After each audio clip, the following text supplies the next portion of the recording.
All right, let's get on with our guest tonight, which we're so honored to have. Our guest tonight is Kimberly Rinaldi. Kimberly is a speaker, author, and radio show host.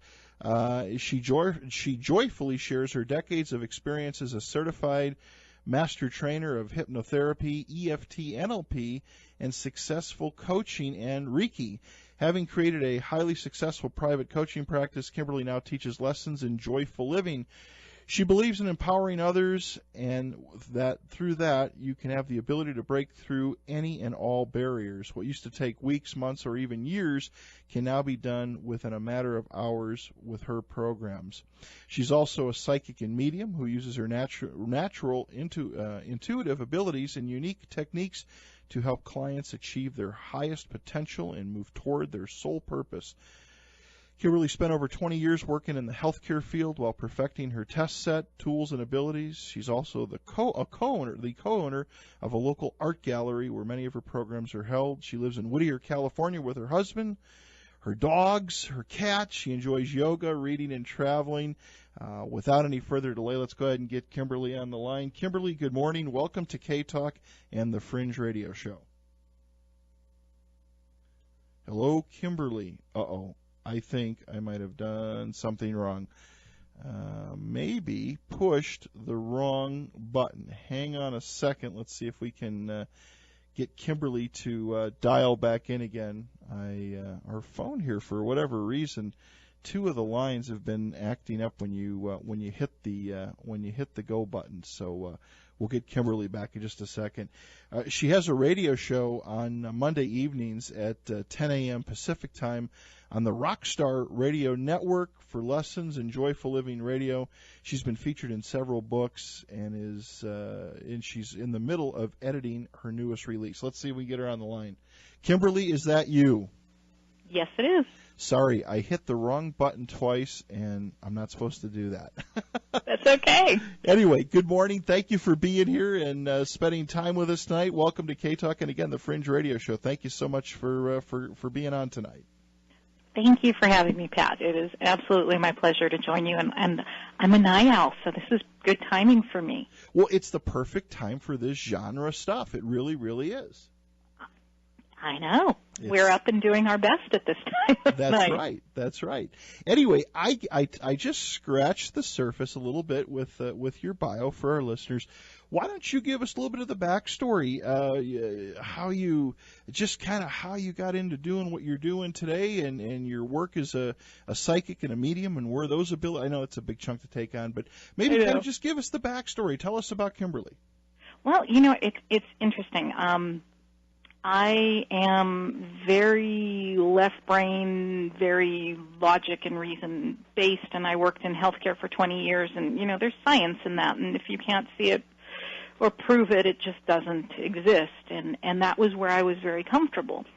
Go back even farther, and I started off as a child speaking to the dearly departed, and I think I was about 9 or 10 years old, and my mom sat me down and said, "Sweetie, we have a significant history of mental illness in our family. You really need to stop talking about voices, or we're going to have to do something about it." Okay. And she was serious. And at that point, I realized that what I was seeing, what I was experiencing, what I was hearing, everybody else wasn't, Gotcha. And that it was something that I needed to be a little bit more filtered about. And I, like most teens moving into that time frame, became curious and did things that weren't necessarily the healthiest, the smartest, the most appropriate, doing things like playing with Ouija boards and working with energies that I wasn't supposed to be working with. Right. We'll say, out of curiosity. Had a very bad experience at about age 16 and did my best to shut it down. For the next 12 years. At 28, again, back in the corporate environment, I got married, and I tell people I'm a recovering Catholic. I'm a Catholic school graduate. So this is all stuff that we talk about, but we're not supposed to believe in, we're not supposed to deal with. Right. So I married this wonderful Italian Catholic gentleman who we get home from our honeymoon, and he sees me reading my horoscope, and he says, "You realize based on our faith, just doing that's enough for you to go to hell. And I thought, wow, having the conversation about me talking to dead people is going to go over really, really poorly at some point. And I remember sitting there thinking, there may come a day where I have to decide between being married and being who I am. But, you know, like most young people, I put the major decision on the back burner and thought, meh, I'll deal with it later. And 7, almost 8 years later, my husband, having lived with me for that period of time, bless his heart, made an appointment and had a psychic come in and read our home. We live in a very active home. Interesting. And when she was done reading the house, he brought us into the living room, served us both a glass of wine, and walked out. And I thought, well, that was odd and a little bit rude because we have a guest. And what he didn't tell me is he had booked time with her to work with me. Wow. And she sat me down and she said, you have a question? And I said, no, I don't. She said, yeah, you do. And I said, no, I don't, actually. And she said, no, I'm here because of your question. And I burst into tears and I said, how much of the activity that I experience is because of me? And she said, actually, all of it. You're one of the strongest mediums I've ever met. And Rick has asked me to spend some time helping you figure out what you need to do with this. And at that time, she told me that I would be doing missing persons. I'd be doing this work solely at some point. And at the risk of not using really bad language, I'll clean it up a bit, I looked at her and said, there's no flipping way. I work in a corporate environment. I wear heels and hose, and I have a corner office, and that's crazy talk. I'm not doing that. Right. But that is my nature. That is who I am. It is not what I do. And within a year, I had some health challenges that sort of came home to roost that made me really look at what was going on in my life. And I realized it was because I was out of alignment with who I was. I was denying essentially the biggest part of me, which is that intuitive nature. Wow. And here I am almost 13 years later. And people tell me, number one, I look 10 years younger than I did then, which that in of itself is worth it. But I'm doing the work I love, and I am helping other people step into their intuitive nature and understand that that is who we are, truly. And it's a blessing, and it's an absolute joyful experience, and that's what Lessons in Joyful Living is all about. And here I am married 20 years later to that wonderful man who, without knowing what I was doing or what I was capable of, was judging based on his understanding. And 20 years later, he is my biggest supporter. He is just, you know, he's the one who sits me down and says, okay, take a deep breath, go inside, figure this out. And I love him for it. He's tremendous. Well, you know, and it's interesting that you know him just in yourself coming from I still am, you know, I'm Catholic. I've got an old world Italian mother who's 91 years old this year and just going like gangbusters. And it's interesting that, like how you mentioned, talking about some of this stuff, that's the thing that, you know, I've said on this program so many times, we both, Carol and I and guests, have discussed so many times, is that I don't want to call it traditions, but just beliefs in general, people that people that are raised in different different types of religions, different types of family backgrounds, beliefs and stuff. A lot of these things, talking about being a psychic or a medium or seeing things or whatever. I mean, any of these kind of fringe subjects, Kimberly, is back then you just didn't talk about it. I mean, you just didn't because you could be outcasted by your own family in some cases. I think it's great when different guests come on the show and they said that, you know, when they had whatever it may be, visions or special gifts, or whether they're psychic, whatever it may be, that their families encourage them at a very young age. I think today people are being more open and more receptive to that, But I know many, many years ago when I was, when I was in my teens, even today, my mom, we talk about this. She's, well, what is this show all about that you do? And I tell her, and she just kind of laughs and shakes her head, and I know what she's thinking, and that's who she is, and I love her for it. But I mean, it is.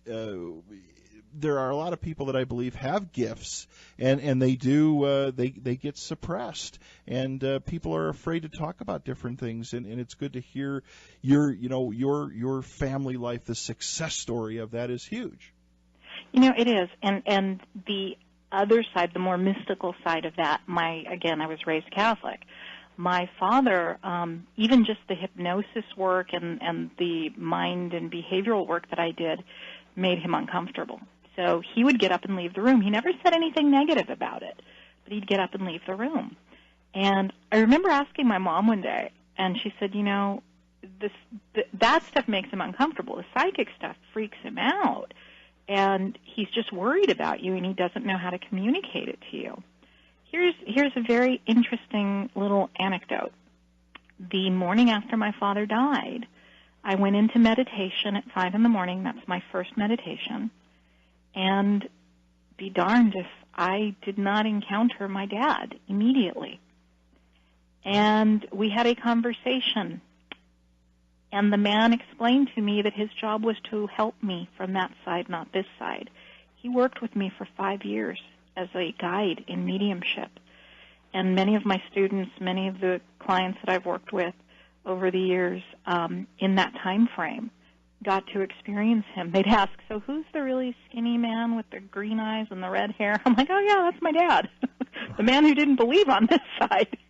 It was quite an experience for me to understand that some of the people who are our most challenging on this side really are our most beloved on the other side and really are there to help us. Either side. Exactly. Now, was your husband when you first got married? Obviously, he thought, that'd be kind of scary to hear early on. But was he a very skeptical individual? You know what? He had experiences, and the experiences he had, and his upbringing led him to believe that this was all bad, that there wasn't any good that could come of it. But after living with me for 8 years and the stuff that would pop out of my mouth, I have no filters. So the things that would pop out of my mouth and the things that he got to see from people who worked with me, he came to the understanding that, when you're working in what I call a higher vibration, and I work a lot with angels and I work a lot with departed loved ones and bringing closure to people, and that's a healing benefit. And when he saw the love and the healing and the commitment that I have to helping people, we still have a family member who's very judgmental about me, and he finally, my husband, I think it was 2 years ago, sat him down and said, you know what, you don't get to judge. Right. You don't see what happens. You don't see the outcomes. Rick, having lived with me for 8 years, got to see outcomes. So. Yeah, it's... Do you now? I want to talk about what you're doing today, and Mm-hmm. you do coaching, life coaching and stuff. So many people, I think, really need help in these areas. I know that, and again, I've said this many times, but I think that we've gone through some pretty traumatic times financially for a lot of people. Which threw a lot of people's lives into a tailspin. It made major changes in many people's lives, and I think in today's world we're still. I think the recession is still going on. There's still, I was reading an article today on the way back home. 94 million people in this country are out of work. Things are still not the greatest. I think they're getting better, without a doubt. I think they are. But there's still a lot of uncertainty in people's lives. And it sounds like looking through your website and listening what you do, you help a lot of people out. I do. And I tell people one of the reasons that I finally came out so openly as a psychic and as a medium is I saw too many times people would approach a psychic and medium, a tarot reader, a card reader, coffee ground, tea leaves, whatever the case may be, they approach them for answers in their lives. And usually it's love or money. Those are the top two reasons people seek out these types of assistance. And I'm trained in behavioral modification therapies. I'm trained in helping people shift their beliefs and get over limiting beliefs and limiting decisions. And I'm trained in very powerful methodologies. And to see all these people going to psychics, whatever the case may be, and essentially, this is the conversation. Yes, your boyfriend's a cheating jerk, and, sucks for you, thanks for your 30 minutes, and have a nice day. It just ate away at me to the core, because these people, they need help. They already know the answer 9 times out of 10. They know the answer. That's why they're asking the question. They just are looking for validation. What they want is help. So I finally really stepped forward as a psychic and as a medium because I had mastered all of these behavioral therapies. So when I'm working with somebody, it's like, okay, yeah, I get it. The boyfriend's cheating. Let's put that on the side burner for right now. Let's find out why the last 3 relationships have been reflective of this. Let's find out what you can do to change your state so that you're not attracting this into your life. What can you do differently? Well, and again, like you said, most people they have a sense if something's going on, so, but getting direction and guidance to move past these things, that's the hard part, and finding somebody that'll work with people and right. get them over these humps. Right, and that's what I bring to the table, and that was so profoundly important to me because I just didn't want to validate. Like you said, there's been a lot of financial strife since 2007. I didn't want to continue validating that for people. I wanted to give them tools to move beyond it, tools to move in a better direction. Because when you're stuck in the problem, all you see is the problem.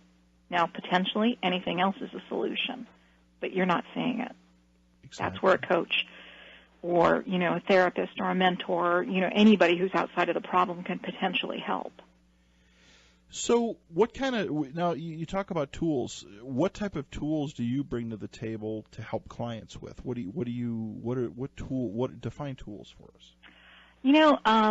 When I'm working with neuro-linguistic programming, which is NLP, there's this little guy out there working. People might have heard about him. His name is Tony Robbins. Yes. He is the most successful NLP practitioner. He did make some proprietary changes to how he does things, and he's fantastically successful with it. Neurolinguistic programming is the study of language and communication and behavior and the modeling of excellence. And the theory is if one can, all can. What we do is we define what the strategy is that the first one did successfully, and we apply it and show people how to do that. And there are literally, tens of thousands of NLP exercises and tools that can be brought into the mix. But I work as a trainer's trainer. I've been studying NLP and hypnotherapy and those things for like 25 years at this point. So whether it's hypnosis, whether it's neurolinguistic programming techniques, whether it is emotional freedom technique, which pairs NLP conversation along with tapping on acupuncture meridians, we use tools that actually, it's phenomenal. We use tools that somebody will sit in front of me and within minutes, a belief that they have written down that they've put, an 8, 9, or 10 out of 10 for discomfort on, I'll read it back to them and they'll look at me and go, that's not true. Why would I say that? And I'm like, look, here, it's in your writing. And just literally we can change people's grasp on their challenges that quickly. So, let's talk about a Tony Robbins in NLP.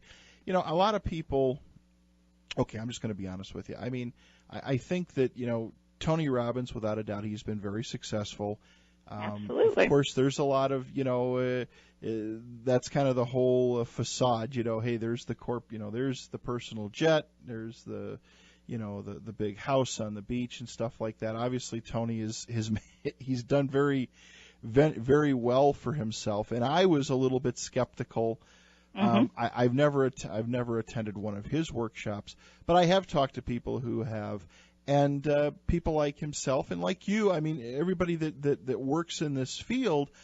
I think that once people get past the rah-rah point of it, there is a lot there.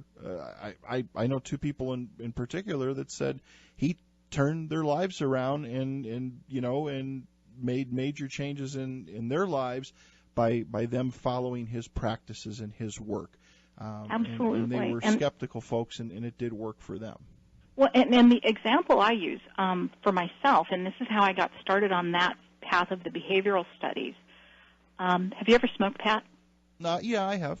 Okay. I was a 2-pack-a-day smoker, and my parents called and said, we're going to go see a hypnotherapist.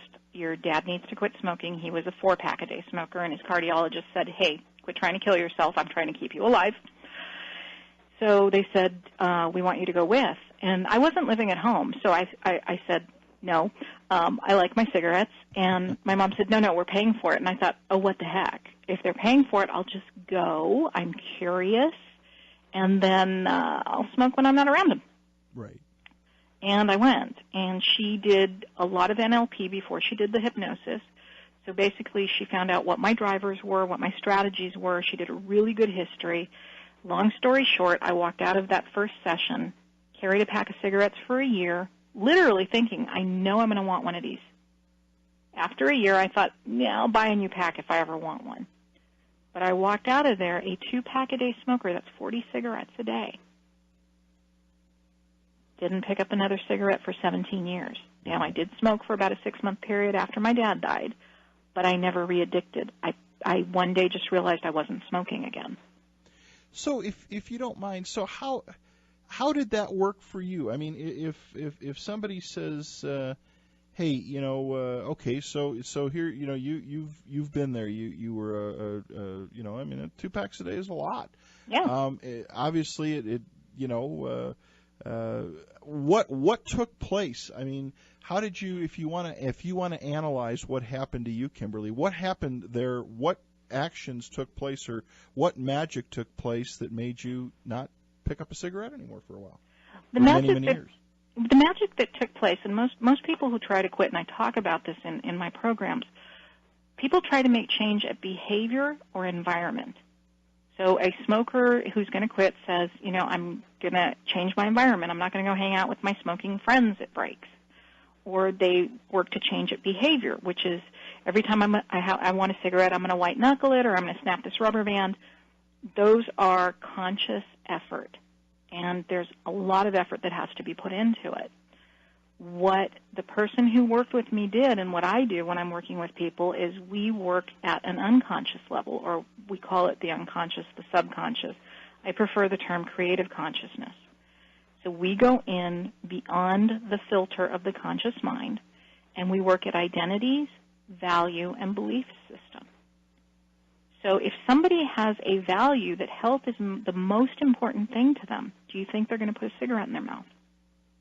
No. If they have a belief that they have already given up smoking, do you think they're going to put a cigarette in their mouth? No, they won't.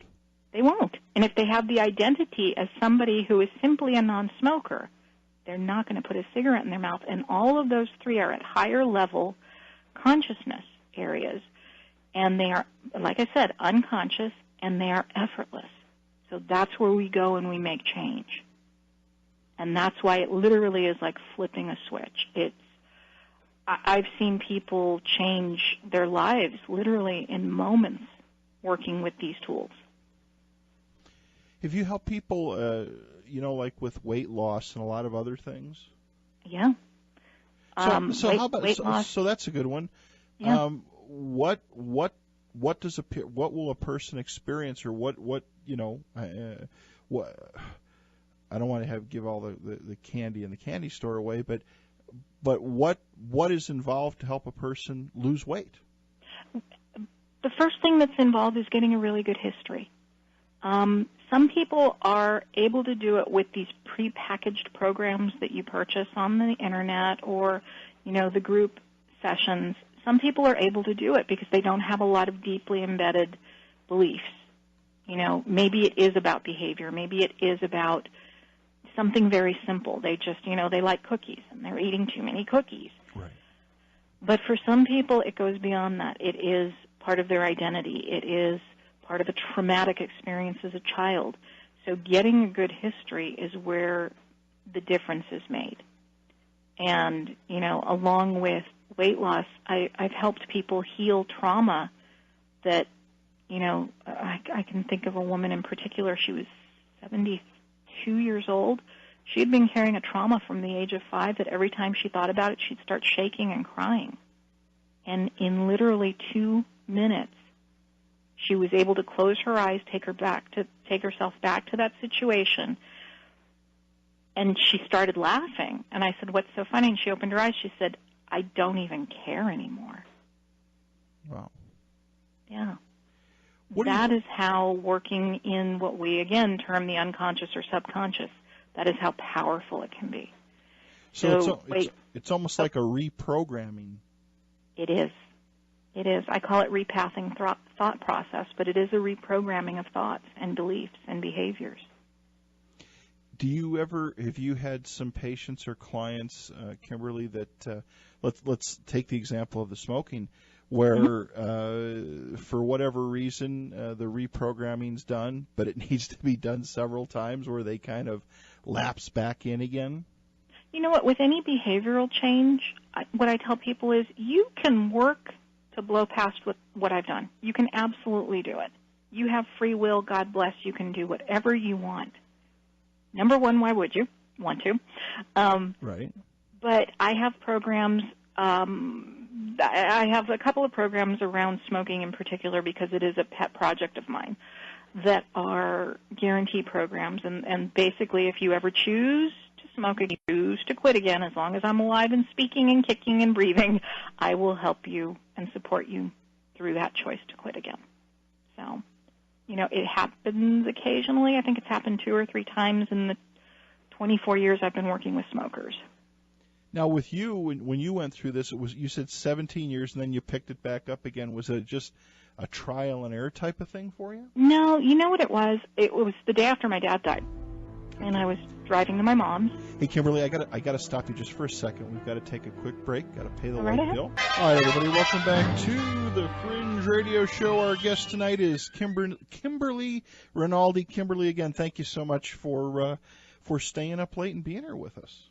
Well, thank you for having me. It's my absolute pleasure. So before the break, we were talking a little bit about reprogramming, and you started telling us some things.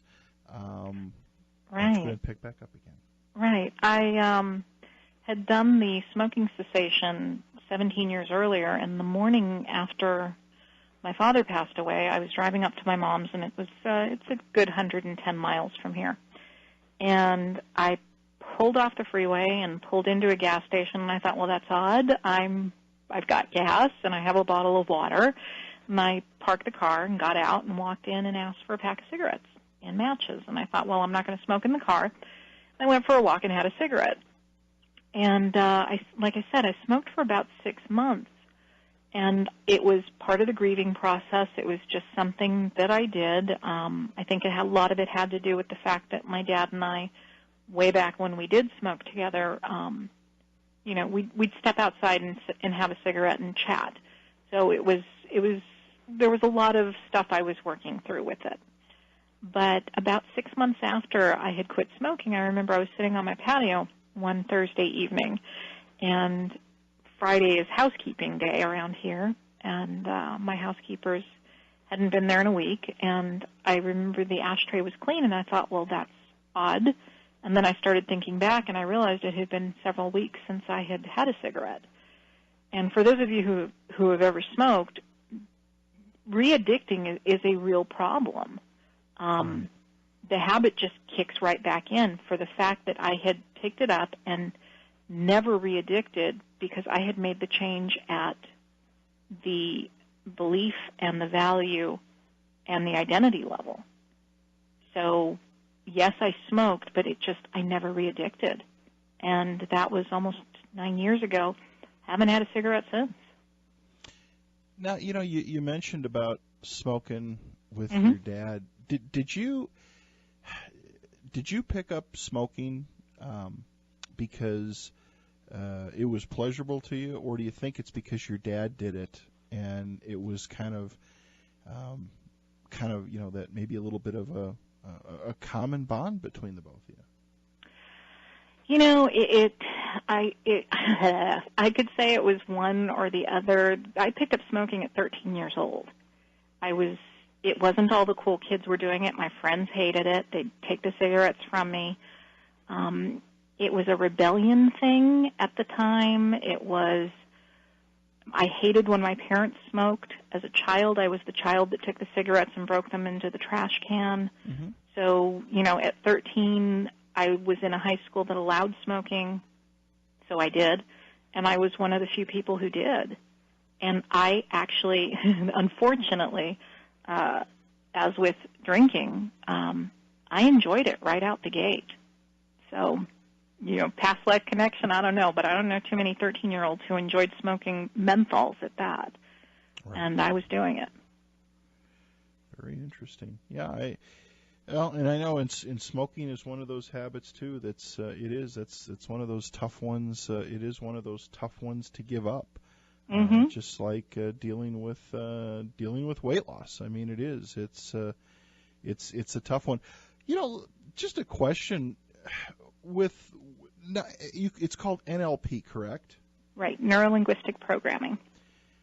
Maybe this is a crazy question for you, but have you ever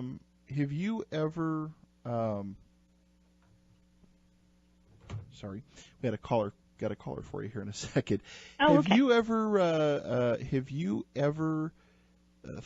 not you, but I mean, have they ever thought about using this process to rehabilitate like criminals? I actually have a colleague who is involved, that you mention it, who is involved in California in halfway houses with some of the most violent and aberrant criminals, and he's doing a project that is partly county, partly federally, partly private funded. The people that he is choosing to work with, they are actually trying to make changes in their lives. And these are not people that I would ever, ever, ever want to be in the same room with. And he's doing this willingly. So he's been doing it for about a year. Is he seeing changes? He's seeing changes. He's seeing people open up to more empathetic understanding. Right. Does it mean they'll never reoffend? Who knows? And he said if one person changes, it's worth his time and his effort. Sure. But there are people out there who are trying to do these things. I mean, maybe I don't want to say the phrase of society would be a better place, but I mean, I think there's a lot of people out there that deep down their core they're good people, but they have monkeys on their backs or demons inside of them, if we want to use that as a term, with either alcoholism or drug problems or what have you, or legitimate energetic influence, if you will. Sure. There's a lot in behavioral sciences that I work with a lot of psychiatrists, psychologists, therapists, and I ask that question behind closed doors. How much of this do you think is, energetic influence? And you'd be surprised at how many of them say they think a lot of it is. Well, today, and I've said this so many times, we're in a world, Kimberly, that all we try to do is throw some sort of chemical, some sort of pill at a problem. Mm-hmm. And maybe we need to look at alternatives. We'll talk more, but let's go ahead and bring our caller on. Caller, good morning. Welcome to K-Talk. You're on with Kimberly. Good morning, Pat. Good morning, Kimberly. How are you this morning? Oh, hey, Billy. How are you? I'm doing great. What's your question? Okay. Kimberly, I just have a question related to hypnotherapy. Yes. I just want your opinion based on the supposed people that have been abducted by aliens, and they get regressive therapy.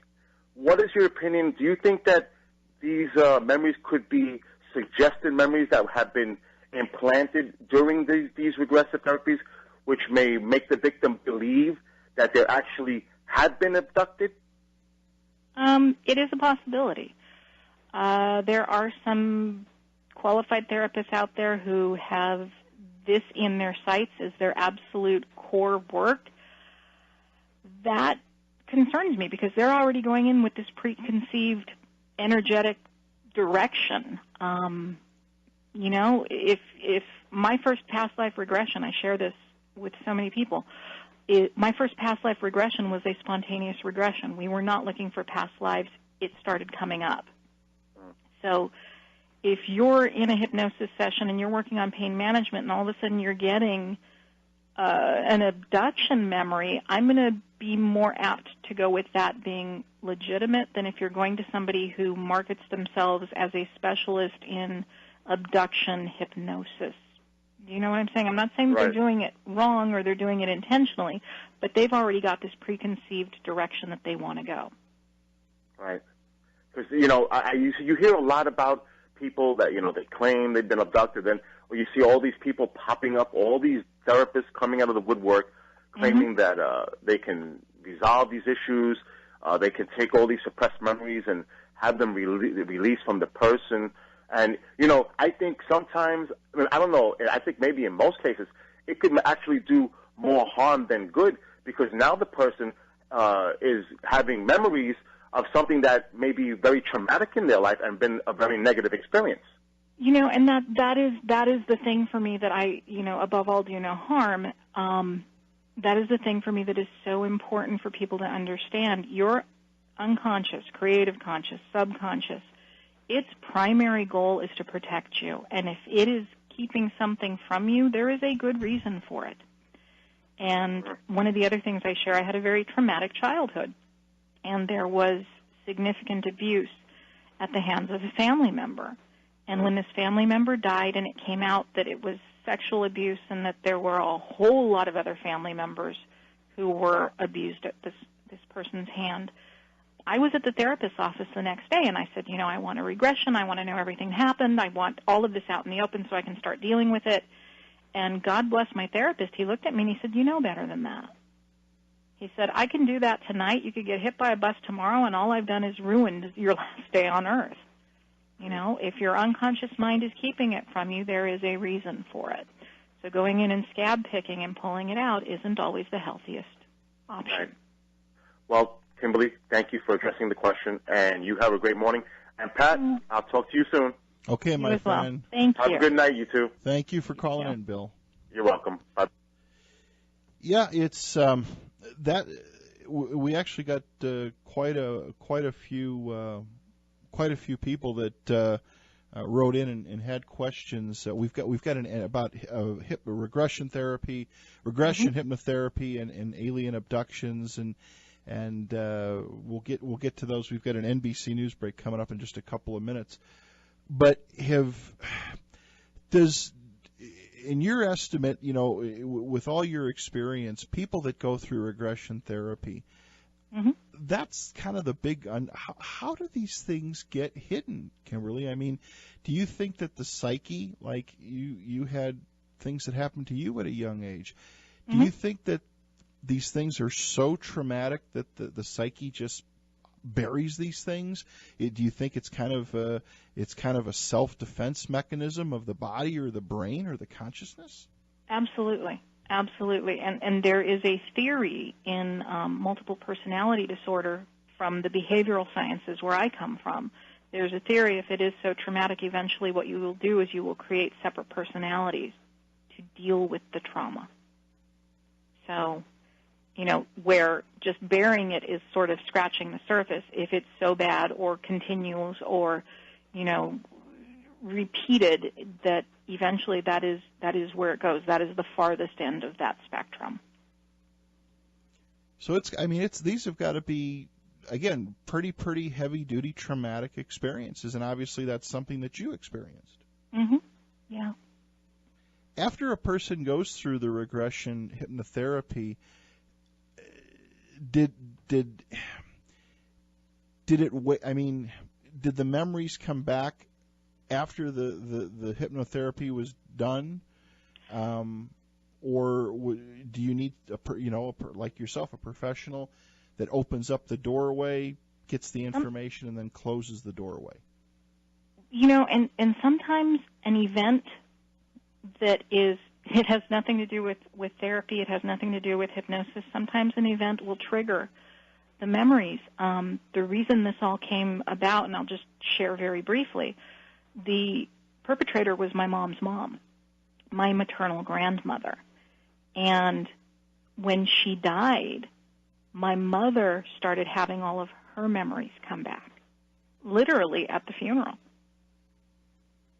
And it triggered just a whole conversation. I mean, literally, after the funeral, everybody's at my aunt's house having dinner, and this conversation started, and it just snowballed from there.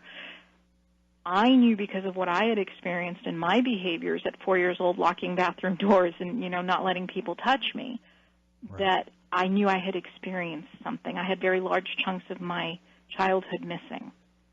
So that's why I was in the therapist's office the next day looking for a regression. But sometimes these things come up. The unconscious will present it at a time when it should be looked at. So I tell people, don't go digging around if you're not prepared for it, and you may not be prepared for it. Right, to find out what's there.